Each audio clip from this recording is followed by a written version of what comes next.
Have you ever been so determined to write poetry, you start doing it in catacombs? Literal poetic underground? Well, welcome to Look Where You Have Gone to Sit, an anthology that feels like Ghana's literary Avengers finally assembling after being ghosted by the publishing industry for a couple of decades. This 63-page powerhouse, edited by Egblewogbe and Laban Carrick Hill, is not just a collection of poems, it's a full-blown literary uprising. It's young Ghanaian poets crawling out of their artistic caves, brushing off the cobwebs, and finally taking a seat at the table. And what a poetic banquet it is. But don't let the page count fool you. This book feels like a movement.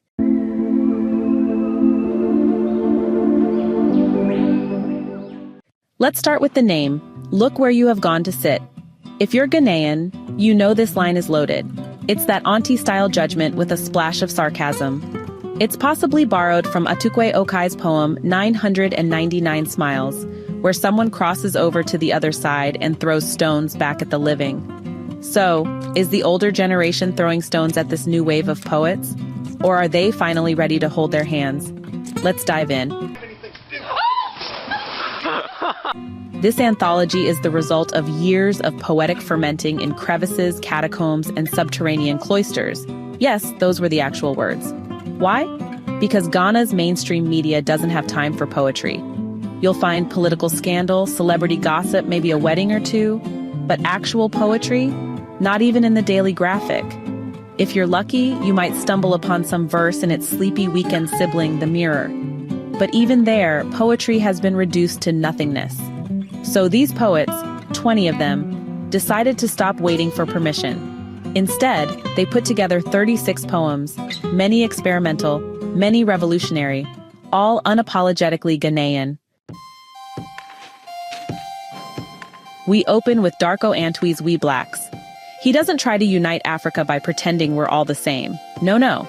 He embraces our differences, Apraku, Ngozi, Dibango, Makiba, Yemi, and says that like the Ashanti forest, we're beautiful because of our variety.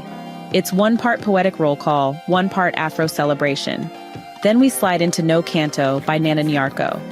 If you've ever tried to be a poet in a place where nobody wants to publish you, this poem hits deep. She says poetry here lives in dormant cages and that brittle images pilot fallen wings of rhythm. Whew, that's a poetic way of saying, this literary scene is dry chalet. But Nana Nyarko is just getting started. Her next piece, Don't You Tell Her You'll Die, punches you right in the gut.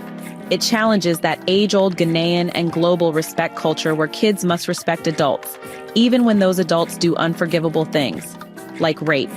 The girl in the poem is warned not to speak up or she'll die, and Nana doesn't hold back.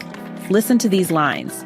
I'm berated for being repulsed by the men who stole my early days for saying a B to FAQ in silence when they ask, how are you?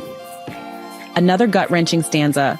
Pen is tongue, re-entrant cancer grown in paper bags, then plastic bags, then the ocean hugged to my juvenile nose. And finally, with raw defiance. Thrashed for loathing men who want to break in, I remember their ID in alphabet ABC to MATHAFARKERS. Experimental, yes. Devastating, also yes. Now let's talk Trotro Chronicles by Kwabena Danso. Imagine squeezing into a packed Trotro with sweaty civil servants and hawkers yelling ice water, chips, CDs in 5 different languages. Danso blends pidgin, French, TDUI, Ga, Hausa, and English like a linguistic kenki stew. One standout line. Imlitsoe, ice pure water for sweating brows and teary eyes, an entire drive-through supermarket opens up before you wet and you day search from plantain chips to brand new shoes. Dog chains, dogs, dolls, Bofrot, CDs to car tools. You don't just read this poem, you hear it, you smell it, you've been in it. Similar vibes show up in Old Driver Grandpapa by Novisi Zitri and Kokampe to La Paz by Crystal Teddy. The city is loud, chaotic, multilingual, and the poems capture all of it. In Teresa Patrine Ennin's A Woman in a Taxi, city life becomes something else. Lonely, even paranoid. Is the woman afraid of the man beside her, or is it all in her head? Martin Egblewogbe, co-editor and poet, brings his background in physics to bear. In A Cigarette with Sonia, as the fan went round and round, 2 people smoke and talk. Seems simple, but by the end, fellow travelers in this spaceship sharing the loneliness of our private Gehenna. Sonia and I turning words into thoughts and thoughts into words. Existential dread, anyone? In Death and Friday Night, he blends Anant's stories with funerals. He even plans to bribe the gravedigger, escape his own coffin, and flee. Is this reincarnation, or just Martin being extra? Either way, I'm here for it. Now, Bernarda Coy Jackson gives us Nawa, literally a one-word per line poem that's basically one long poetic sigh. It's like when you step outside, see the state of the country, and all you can say is Nawa-oo. Sometimes that's all the poetry you need. In Susan Boyle, Mercy Ananif Frempong reflects on that iconic Britain's Got Talent moment. You know, the judges and audience silently judging the unglamorous contestant until she opens her mouth and the room gasps. Mercy tells us, don't judge by appearance, and in the age of filters and fake it till you make it, that message is timely. Rhythmic poems like Fredua Agyemang's Finding My Voice and Ni Lante's Obunkutu make you feel the drums, even if you're just reading. Obunkutu, written in Ga and translated, is a historical chant stretching from Ghana's past to its future. The last poet in the collection is Teddy Totime. His poems whisper and shout that if we pause, just pause, we'll see the color in the squalor, the order in the odors, the humor in the clamor, all the juxtapositions of Ghanaian life. In the suffering, there is hope. Or as he says, Elevanyo, better days are ahead. Look Where You Have Gone to Sit isn't just poetry. It's protest, philosophy, journalism, jazz, and prayer all rolled into one. Every poet here is doing something risky. Experimental structures, bold topics, local languages, everything they couldn't publish in newspapers. They dropped it here. And the result? One of the most important anthologies to come out of Ghana in the 21st century. Each poem hits different. Some confront pain, others celebrate survival. All of them demand to be heard. Martin Egblewogbe and Laban Carrick Hill, these two deserve all the flowers. Martin, a physicist, writer, and literary organizer, has done more for Ghana's literary scene than we give him credit for. He's run radio shows, open mics, and the Ghanaian Book Review. He even has his own short story collection, Mr. Happy and the Hammer of God.